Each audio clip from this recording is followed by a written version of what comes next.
तेजस्वी तपसा दीप्तो दुर्धर्षोदरभाजनः सर्वभक्षोपयुक्तात्मा नादत्ते मलमग्निवत्।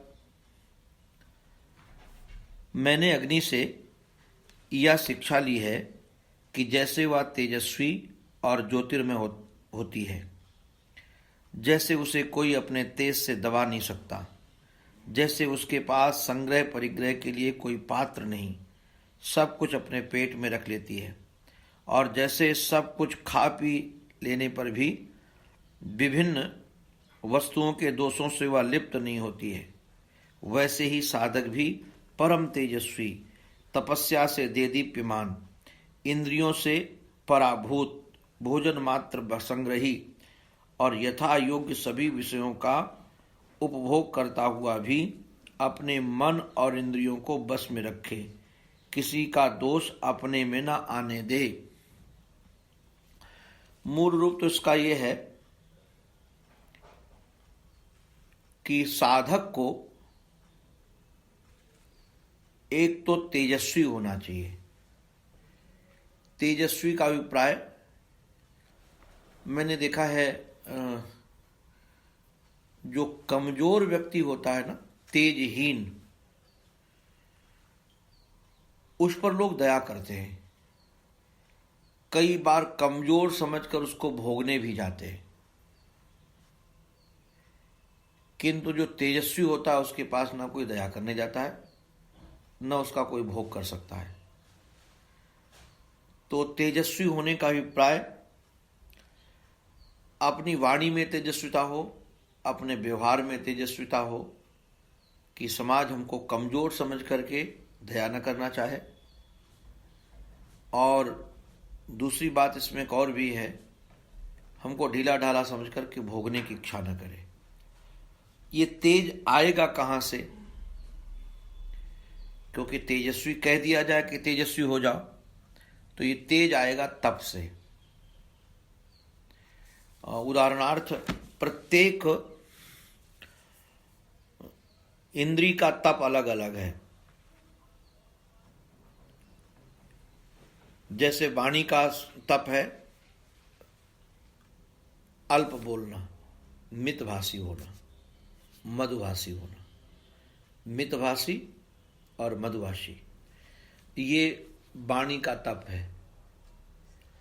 और जीव का तप क्या है? जीव में दो चीजें इंद्री हैं, रसेंद्री और बोलने की वाणी। दूसरा तप क्या है? स्वाद जो इंद्री है वो सतोगुणी आहार, उसका तप।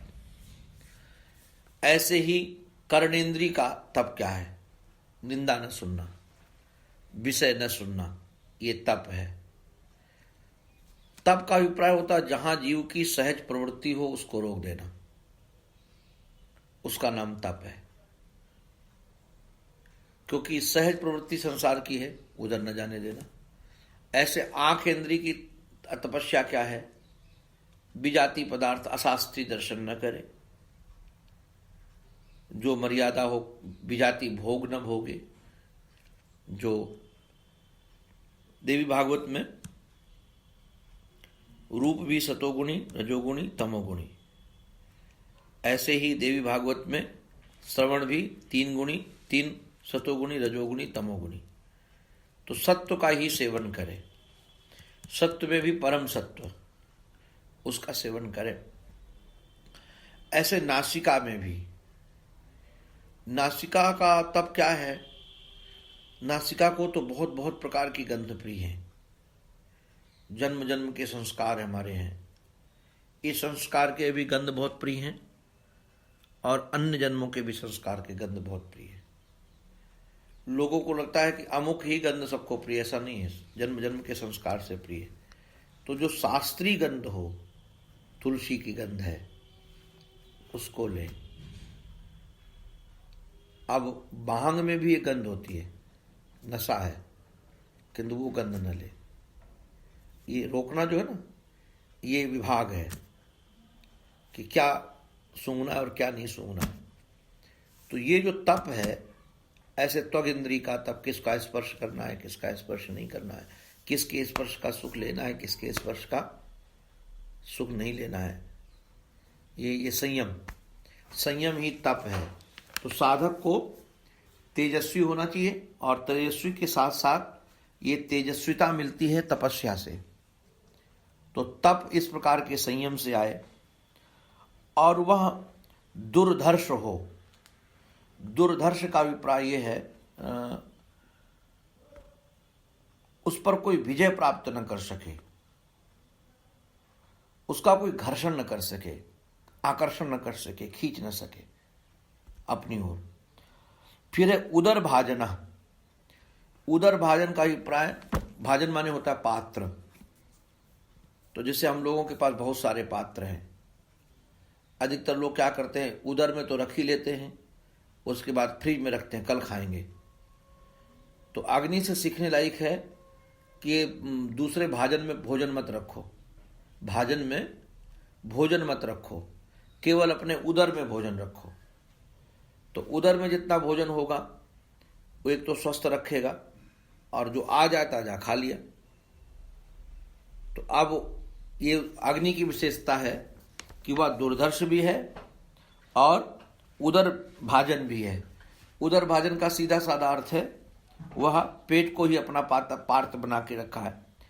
सर्वभक्षोप युक्तात्मा, ये सर्वभक्षोप इसीलिए शास्त्र की बहुत आवश्यकता है।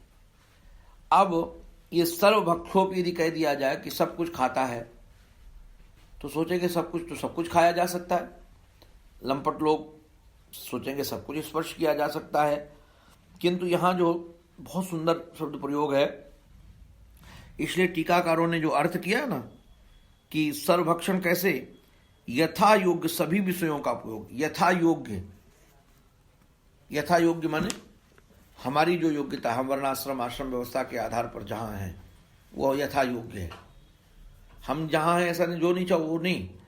अग्नि यथा योग का अभिप्राय यहाँ यही है। और युक्तात्मा का अभिप्राय होता है इंद्रियों को बस में करने वाला।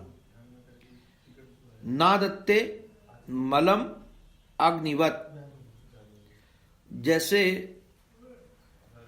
अग्नि जो कुछ खा लेता है तो उसको मल माने पाप नहीं लगता है। अग्नि जो खा लेता है, अग्नि को कोई पाप नहीं लगता है। ऐसे ही तपस्वी यदि ऐसे प्रकार से जीवन जीता है, वो किसी को अपने को कर्ता भोक्ता पाप का मानेगा ही नहीं। नारायण नारायण नारायण नारायण।